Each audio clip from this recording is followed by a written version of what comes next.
Okay, I have a question about surface dog. When the contract calls about no pets, suddenly 6 months after the contract, the tenant bring a surface dog in.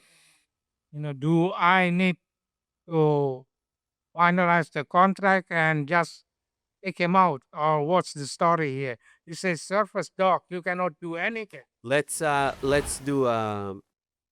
ask by raise of hand who thinks that the landlord can say no. We have some very aggressive landlords right here.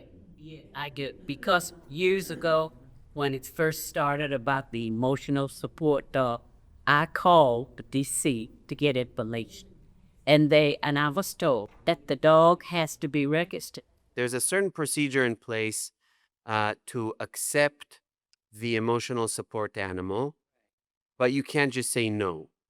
Uh, the bottom line is you're going to need to say yes. If you want to contact our firm and pay $500 for me to tell you, yes, you need to accept it, we'll take your money. But all roads will lead to you need to accept an emotional support animal. Why he needs to have a dog? That's none of your business why he needs to have a dog.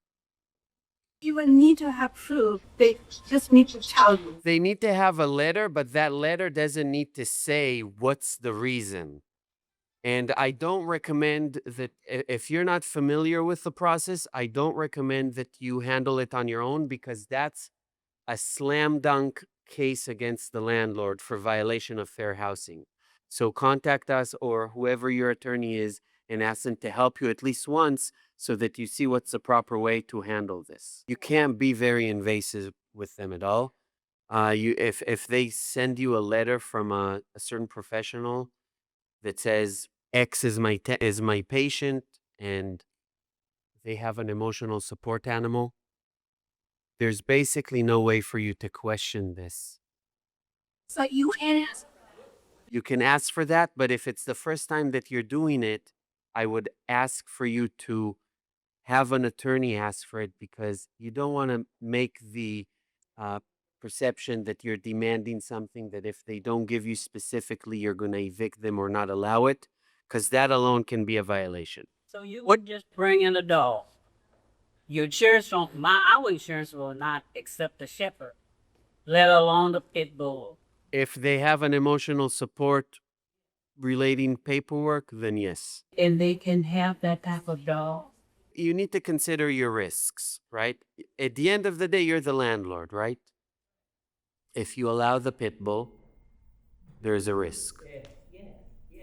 But is there a risk if you don't allow the pit bull? Yes, you say it is. No, I pay your word. So what risk would you want? It's a lose-lose situation for you. Maybe you won't allow it. First of all, you have to be certified by a medical person or somebody like that you meet. Yeah, I don't want to go into the specific little requirements of what will constitute an applicable emotional support or service animal, but it's a highly sensitive situation where tenants are taking advantage and filing fair housing claims against landlords who don't handle the issue very delicately. Just a little bit of comfort, Mary and I both have tenants. One has a pit bull and the other one has a German Shepherd service dog. So you're not alone. On our original lease documents, we say pets are allowed. But if you do have a pet, you have to pay $50 extra a month for damages they cause, scratching floors, whatever. So one of the tenants a couple of months ago said, I have a letter from the doctor for a dog for emotional whatever. You need to cancel the $50.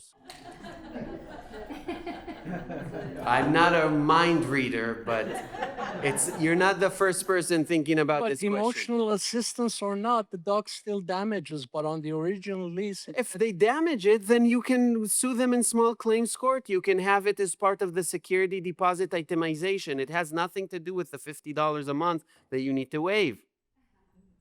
you make Don't my- kill the messenger.